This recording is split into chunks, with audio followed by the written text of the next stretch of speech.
में खिताब करते हुए शहबाज शरीफ ने कहा कि हज ऑपरेशन में करप्शन किसी के वहमो गुमान में न थी, लेकिन हाजियों की जेबें काटी गईं। शहबाज शरीफ का कहना था कि करप्शन की वजह से माशी हालात बेहद खराब हैं और मुल्क को दयानतदार क़यादत की जरूरत है। मैंने कभी जिंदगी में ना हमने सोचा, ना सुना, ना देखा, ना पढ़ा, न कभी ख्याल आया कि हाजियों के साथ भी हाथ होगा और उनकी जेबें भी कट जाएंगी। मैं समझता हूं कि इसके बाद करप्शन और लूट खसूट के ऊपर बात करना वक्त का ज़िया है।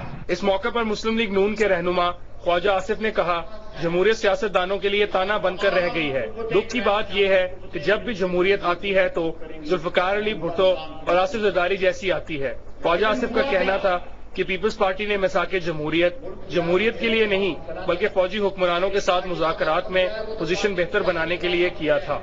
मौजूदा हालात में सिर्फ और सिर्फ जो है एक ही हल है इस सारी प्रॉब्लम का कि सियासतदान दोबारा एतमाद का वोट लेने पाकिस्तान के 18 करोड़ आवाम के पास।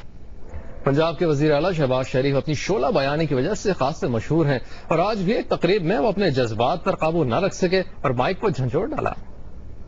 मैं इंशाअल्लाह वादा करता हूं कि जल्द आपसे मिलूंगा और फिर वो बातें बताऊंगा जिससे पाकिस्तान अजीम बनेगा, अजीम बनेगा।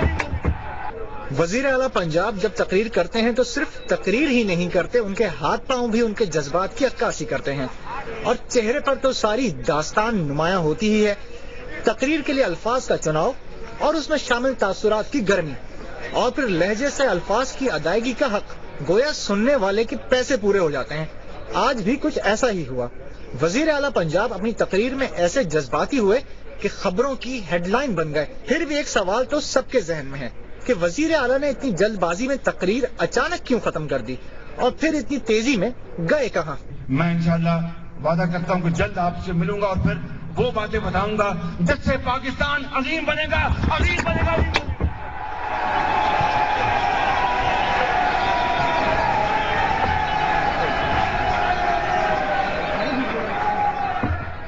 वजीर आला पंजाब शहबाज शरीफ के जोश खिताबत का अंदाज आपने देखा। उधर मुत्तहिदा कौमी मूवमेंट की जानिब से 25 दिसंबर को भिटशा में होने वाले जलसे की तैयारियां जोशो खरोश से जारी है।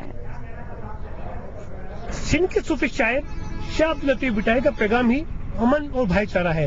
यही वजह है कि इस पैगाम को मजीद आगे पहुंचाने के लिए एमक्यूएम की जानिब से शाह अब्दुल लतीफ भुट्टो के मजार के करीब मलाखा ग्राउंड में सिंध कन्वेंशन का इनेकाद किया गया है, जहां 25 दिसंबर को होने वाले जलसे की तैयारियां जारी हैं। भिटशा के मुख्तलिफ इलाकों को खूबसूरती के साथ सजाया गया है। भाई जेको अमन जो पैगाम ॾिनो आहे, यकजहती जो पैगाम ॾिनो आहे ऐं सिंधी अवाम ते जेके ज़ुल्म थी चुका हुआ उहे हाणे इंशाअल्लाह फ्यूचर में हुकुम थींदा। सिंधी महाजिर भाई भाई हैं और इधर जो अवाम के अंदर जो जोश खरोश पैदा हुआ रहा है वो कायदे तरीके अल्ताफ हुसैन भाई की तरफ से है और उनकी जो पैगाम है उस पैगाम